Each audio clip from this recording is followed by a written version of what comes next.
એકદમ ક્રન્ચી અને ટેસ્ટમાં બેસ્ટ એવા આજે હું તમારી સાથે શીંગ ભજીયાની રેસીપી શેર કરીશ, જે બનાવવામાં ખૂબ જ સહેલા છે અને બજારમાંથી લાવવાની જરા પણ જરૂર નથી, કારણ કે બજારમાંથી લાવેલા શીંગ ભજીયા ખૂબ જ તીખા હોય છે, જે બાળકો જરા પણ ખાઈ નથી શકતા। તો ચાલો આજે આપણે શીંગ ભજીયા સરળ રીતે બનાવવાનું શરૂ કરીએ। તો અહીંયા મેં બાઉલમાં 500 ગ્રામ જેટલા શિંગદાણા લીધેલા છે અને શિંગદાણાને આપણે સરસ એવા પાણીથી ધોઈ લઈશું અને ધોઈ ત્યાર પછી કોરા પાડી અને એક બાઉલની અંદર કાઢી લઈએ।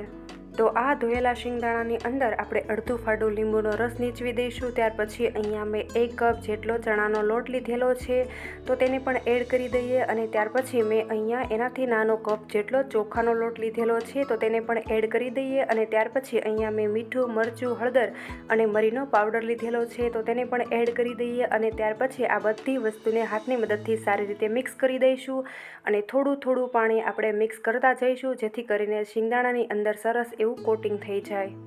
તો અહીંયા આપણે એક વાતનું ખાસ ધ્યાન રાખવાનું છે કે બધું પાણી એક સાથે મિક્સ નથી કરવાનું, જે પ્રમાણે પાણીની જરૂર પડે એ પ્રમાણે આપણે પાણી મિક્સ કરતા જઈશું, જેથી કરીને શિંગદાણા આપણા એકદમ અલગ અને છૂટા રહે। અને આ રીતે શિંગદાણાને સરસ એવા તૈયાર કરી ત્યાર પછી મેં ગેસ પર તેલ ગરમ કરી લીધેલું છે। તો આ રીતે આપણે છૂટા શીંગ ભજીયા પાડી અને તેને તળી લઈએ। આ રીતે શીંગ ભજીયા તળતી વખતે ગેસની ફ્લેમ મીડિયમ ટુ હાઈ રાખીશું, જેથી કરીને આપણા શીંગ ભજીયા અંદર સુધી સરસ એવા તળાય છે। તો તમે આ રેસીપી ક્યારે ટ્રાય કરી છે કે નહીં તે મને કમેન્ટ કરીને જરૂરથી જણાવજો અને હજુ સુધી તમે ચેનલ ઉપર નવા હોય ને તો ચેનલને સબસ્ક્રાઈબ કરી લેજો।